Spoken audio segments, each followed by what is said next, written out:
The Florida Panthers, for the third consecutive season, are heading to the Stanley Cup Final.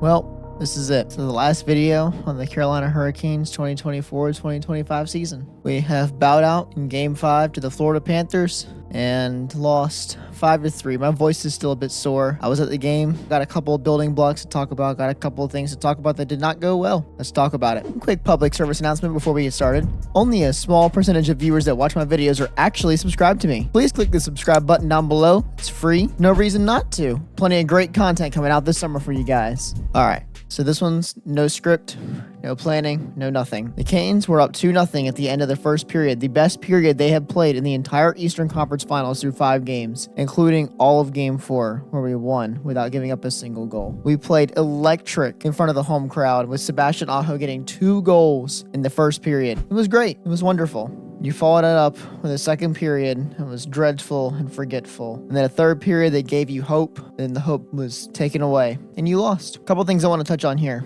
Number one, I have been noted as saying that I do not like Sebastian Aho as a clutch time performer. I would like to sincerely apologize, because Sebastian Aho was your best player today. He scored the 2 goals, had 2 great chances, and finished them both. And I'm not going to blame him for the way the power play went at the end of the game, because honestly, he did good enough. A couple things we need to talk about here. Up 2-0 with a power play in the second. The moment in my mind when this game changed, when the energy in the building was taken away completely. Closing yet another unsuccessful power play, which is a theme in this game. Jesperi Kotkaniemi takes a really bad holding penalty inside the offensive zone. That penalty killed your momentum. You didn't really have any coming off of a power play that was kind of dreadful, but it took away anything you had, and the Panthers score on it almost immediately. Then you give up a transition goal where Dmitry Orlov yet again had another rough performance, getting burnt and not making a good not making a defensive play on the puck, leading to a goal 5-hole on Freddie very, very, very shortly after the first goal. So we're tied at 2. And then play continues. Canes are on their heels, and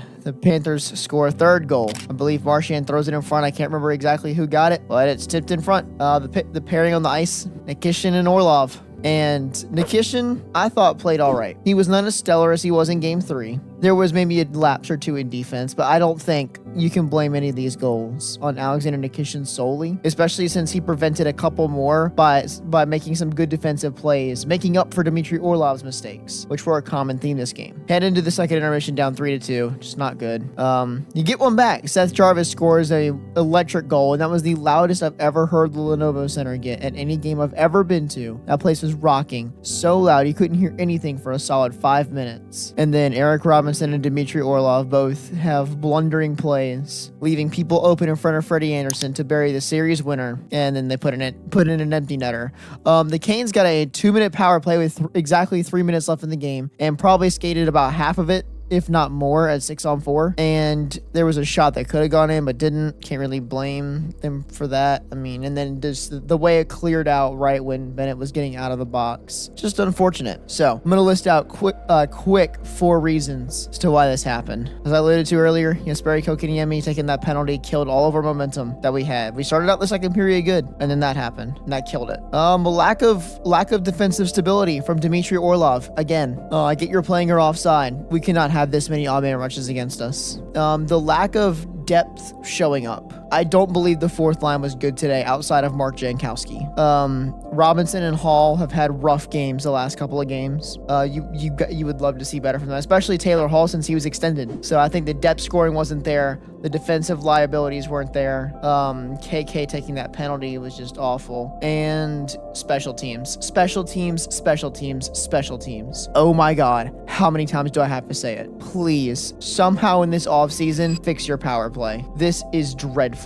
We went 0 for 5 or 0 for 6 on the power play today. Florida only scored 1 power play goal, but you know what? It gave them all the momentum in the world, and they capitalized on it and beat us from that power play goal. We cannot go into next year bottom 10 power play. We cannot. Penalty kill is great for the most part. It struggled a little bit at the beginning of the series against Florida, but power play has to be better next year. I mean, maybe move Nikishin up. We know that he's got a rocket of a shot. Burns likely will not be on the team next year. I don't see us re-signing him. He's 40. He's aging, and you want to get younger on that first pair. So, great season. Statistically, this is the best finish for the Carolina Hurricanes since we won the Cup in 2006. And as a Canes fan, it breaks my heart to see us lose this way, especially after having a 2-0 lead, blowing a lead in a series very similarly to what we did versus the New York Rangers last year, at home as well. So, yeah, let me know your guys' thoughts on this in the comments down below. Let me know what you're looking forward to for next season. Make sure to hit that like button, hit the subscribe button if you have not already, and as always, guys, stay crazy.